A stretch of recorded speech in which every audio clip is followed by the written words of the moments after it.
Good afternoon, everyone. My name is Jared, and this is my channel, Mazda B3K. In this episode, we are replacing the heater core in my brother's 1993 Ford F250 named Ty. Without further ado, let's get started. Alrighty, what is a heater core? Why do we need it? Why do we need to change it? A heater core is this thing here. And you'll notice it looks just like a radiator because, well, it is. So a heater core is a mini radiator that is specifically to provide heat for a vehicle, for the passenger compartment, more specifically. So when you are looking at your engine bay, you'll see two coolant hoses that come off of these barbs, and they're going to loop back to the main coolant circulation around the water neck where your water pump is. They're going to be kind of hooked in there somewhere. And warm coolant heated by the engine circulates through this radiator, and then when you ask for heat over here on your HVAC, you turn this over to heat, and then you hit the blower like so.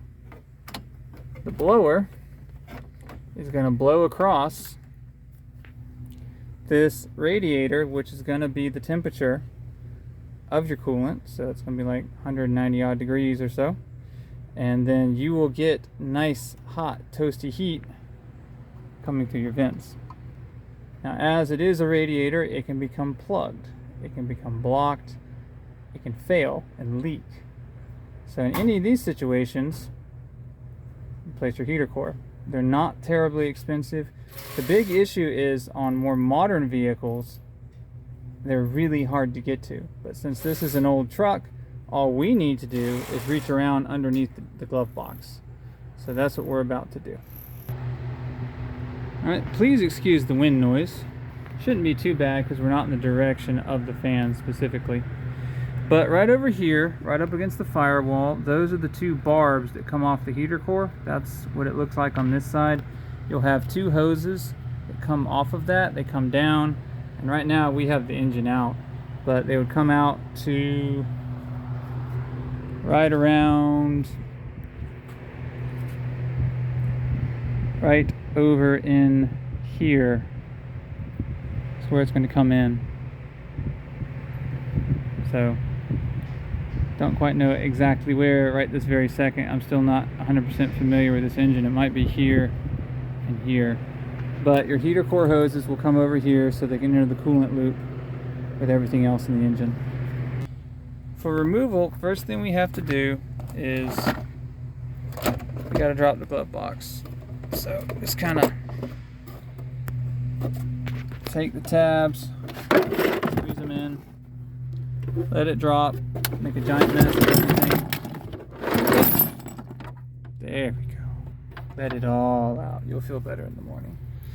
So we'll get that out of the way, but you'll see that this is exposed some stuff. There is a couple of bolts we got to take out, and then we should be able to drop a cover hatch and expose the heater core. Alright, so the first thing I did is I have loosened what I believe to be the ABS computer. There's a pair of, and this truck's SAE, but I tend to use metric stuff. 7mm. There's two screws. Take them out. You can get it out of the way. Yep, single rear wheel only. Yes, so yes, this is the RABS computer for the rear ABS system, which is pretty scary in these 93s, but it's there. So the next thing we got to do is there's going to be some stuff like that little white, looks like cable driven something or another, probably for moving the blend door. We're going to pop that loose. Got a couple of things down here to pop loose because we got to get this door off right here in order to get to the heater core. Alrighty, so to get you guys caught up, what I did is there are 8mm screws that go around. There's one there. There is one hidden here. Let's see if I can show it to you. See my finger? Yeah, there it is. And I still need to get out. That's going to be a socket. There's one right there, one over in the corner, one kind of buried back there. So I had to take the electrical for this loose. I'm not sure what that is, but I had to take it loose. There's HVAC vacuum line that is routed along the case. You got to pop that out. Used my trim tool for that. So all of that is done. Once I get that one hidden 8mm out, this entire cover should come out, and I should have access to the heater core. Alright, so I dropped the cover, and literally it's just that. You pull it out a little bit, wiggle it down, it drops, and there it is, heater core. So it should be loose if you've disconnected the hoses on the other side. So you're just gonna have to start kind of wiggling it.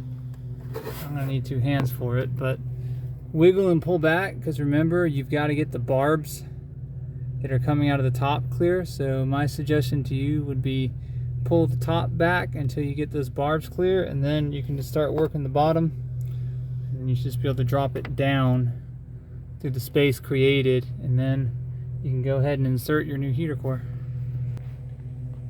Okay, pro tip guys, I found that I was having a hard time getting this out of the housing there, because it's definitely a little housing that it sits in. And what I found a good way to do it is you can get the bottom out by taking a flathead and hooking it right there on that bit of stamped folded metal, and then kind of just lever it out. So over there, and then once you get your fingers on it, you can actually start to wiggle and pull it out. So I'm going to go ahead and put this one in. The installation is the reverse of the removal, at least as far as this goes. And we'll take care of the hoses another time. This is primarily about just getting the heater core in. Because of how it works, it doesn't matter which hose goes where when you're putting it all back together. So if you didn't take a good photo, don't worry about it. It'll still flow fine. Weirdness won't occur. So I'm going to get this back in, and then everything else, you just put your routing push pins, push those back in when you're done. Put all of your bolts, your screws back in. Get all that done. Put your glove box back in, and life is grand. Okay, you notice I don't have these all the way in yet, but I did go around. I put them all back. Like I said, you're going to need a wrench for this guy back here that I showed earlier in the video. And you might want something with a magnetic tip for that guy right there. I got lucky and I was able to kind of jam it in and then swing my... there was enough room behind the dash. I was able to swing this in line. So I actually was able to line it up, screw it in. So now it's going to stick. But make sure you can get everything in. That will pretty much ensure that your case is in the right spot. And then tighten everything up. Alrighty, as you can see, I've got the cover in. I have the Rabs computer reinstalled. The electrical connector behind that I've reinstalled. I also put the push pins back in for these vacuum lines. So I'm actually going to have to take them out some point down the road, because they are trashed. See, kind of have a small problem there. But that's it. So all of that is back together, which is fantastic. Oh, I did forget one thing that's kind of important.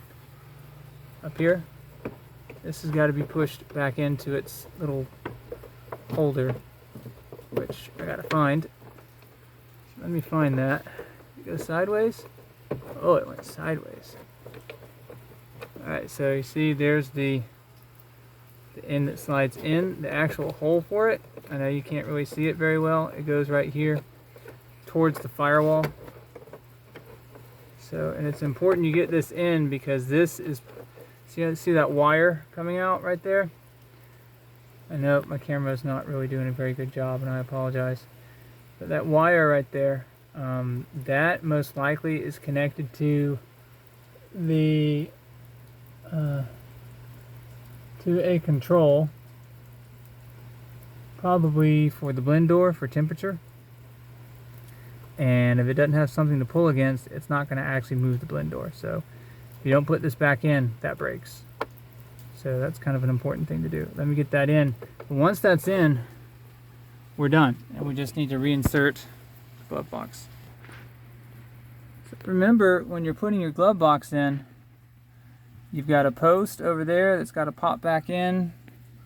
You got one over here. But before you do that, you do need to come down here and hook these plastic hinges onto the metal post, or the plastic post down here. Otherwise, the glove box is just going to try to fall out. You do that, and then it closes. And at that point, we come around and we say, golly gee willikers, it's a brand new heater core and it's installed. If you made it this far, pat yourself on the back. You did it. You replaced a heater core. So we will call that repair completed, minus what Fievel did. That's okay. Alright guys, that's going to be it for this episode on the replacing of the heater core in my brother's 1993 Ford F250 named Ty. I hope you learned something. If you did, please leave comments, good, bad, or critical improvement. I enjoy reading comments and I answer almost every single one. If you find my videos to be really useful and they help you get your project done, please consider like, share, subscribe, hit the bell, and all those other YouTube kazooie things you gotta do. That helps to grow the channel, hopefully to the point where I can start getting some revenue, which will let me do more projects like this. And remember, I make the mistakes so you don't have to. I'll see you next episode.